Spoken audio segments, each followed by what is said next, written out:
It's Saturday evening. It's time to talk about the very best comic books in the entire world with our good friend Drew. I use number 2 in the nation, playing UCLA. Colts have the best record in NFL. Your boys in Missouri are playing Vanderbilt. But we do read new comics, so let's talk about the new comics this week. Well, before we talk about that, let's talk about the place with the sickest exclusive covers out there, the 616 Comics. If you haven't checked them out, they are the home of the best exclusive covers. And if you go into the video description, there's a special discount that you can use on their website or their app. Definitely go check those guys out right now. And we do have DC Comics DCKO event going on, and we're finally getting the tie-ins. Last week we got Titans. This week we get Superman 31. And while I don't think this is a particularly terrible comic book, it's not exactly inspiring excitement or enthusiasm or optimism that DCKO is just going to be the really fun event series that everyone had been basically sold on it. I am so tired of hearing about the evacuation of Earth. I don't think it's that interesting, but this is the second or third time that we've had to explore how they're going to evacuate Earth. You hit the nail on the head there, Wes, when you said the word fun. This has not been fun to read, Wes.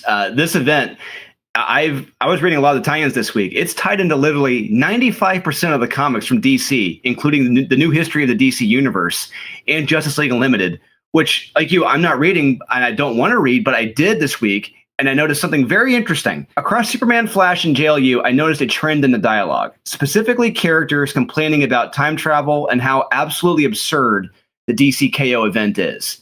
In JLU this week, The Flash says the line, quote, "I'm sorry, but this tournament, ellipses, it feels insane, desperate," end quote.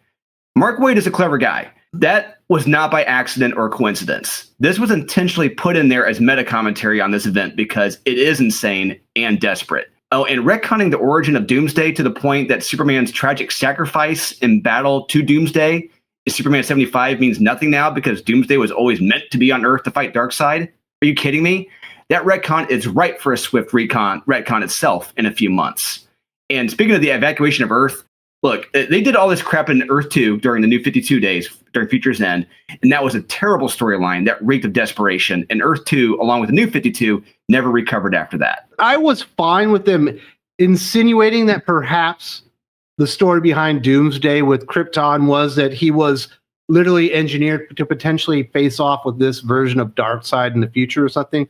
I thought it was great to insinuate it. I don't know that they needed to confirm it here.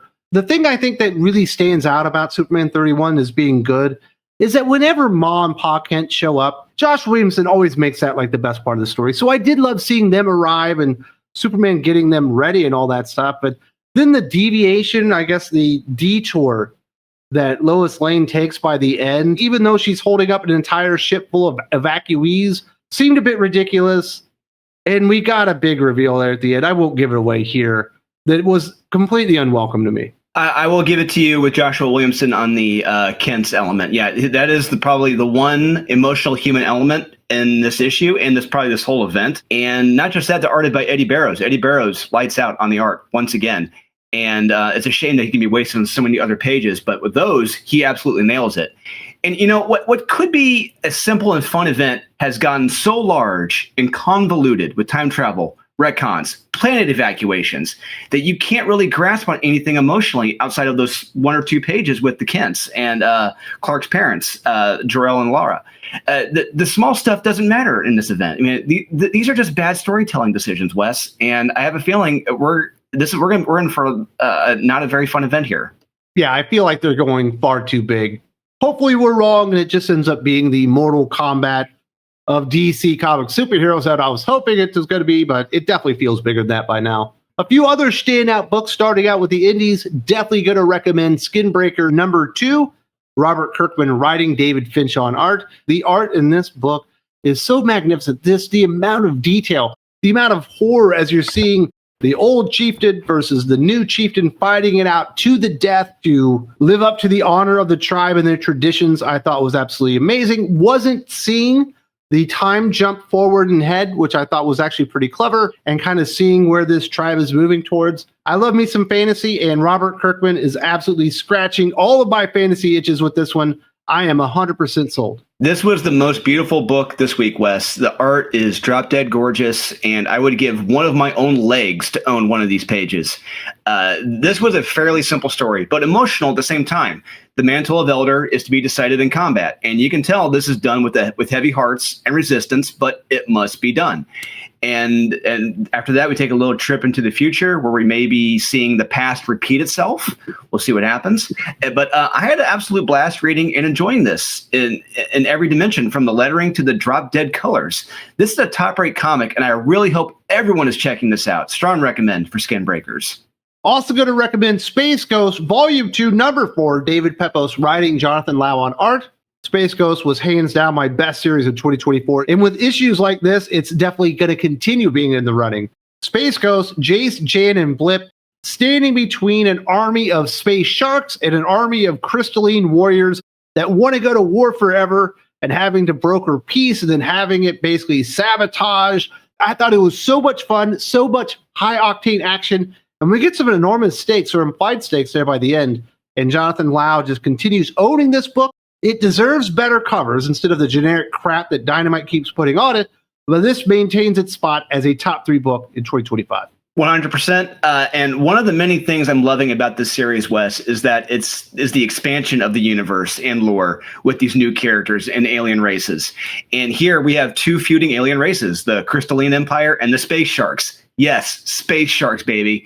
And they're finally attempting to put their feud to an end with peace talks. But wouldn't you know it, a mysterious assassin has other plans and shenanigans ensue.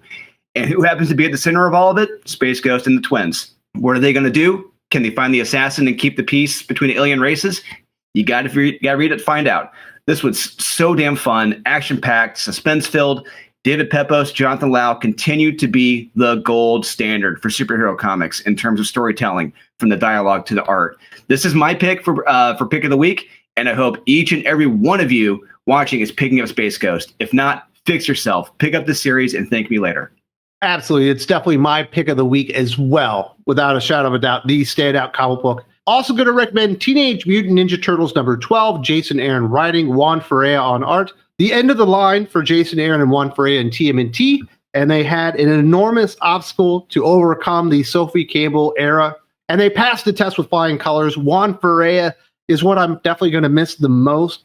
Just the dynamicism, the beautiful artwork. It's the best the Turtles have ever looked in comic books, and we do get the end of the Mayor Hale story, and we finally get the brothers reunited again.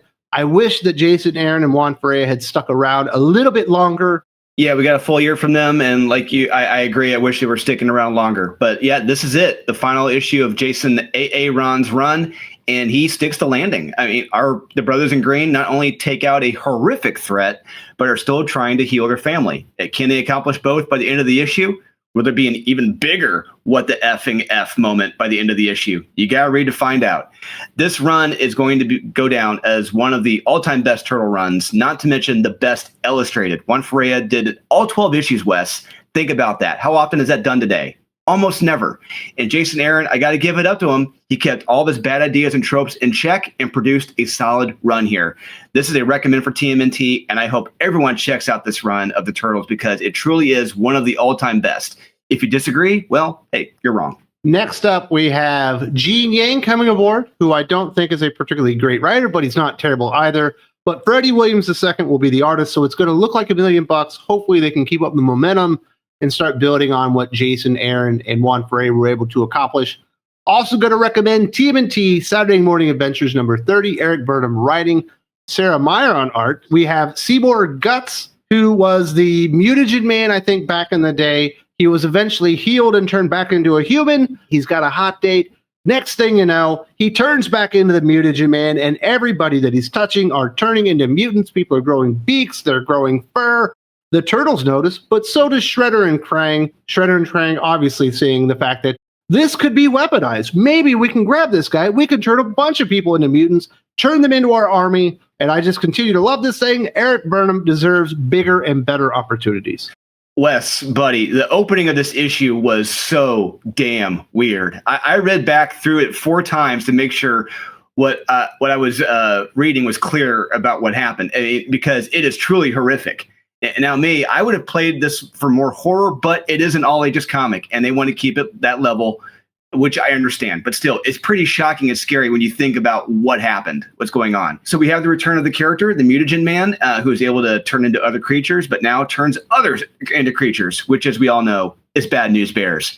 And could Shredder and Krang have some plans or schemes for this individual? You got to read to find out. One of my favorite moments, besides the opening, is one panel in particular with Michelangelo and a doctor, as the doctor is explaining to him this scientific concept. And we see in Michelangelo's head a hamster with an orange bandana just turning the hamster wheel. It is hilarious. I love it. It's great. It fits perfectly in this series. So yeah, shenanigans ensue throughout the issue, and we get one hell of a creepy cliffhanger here. This issue, I think, has to be my favorite of the run so far, Wes. One reason why is because I think this is the first one that could truly fit in the main series, not just here. Concepts in this issue, along with the Mutagen Man, I love it. Strong recommend for TMNT Saturday Morning Adventures.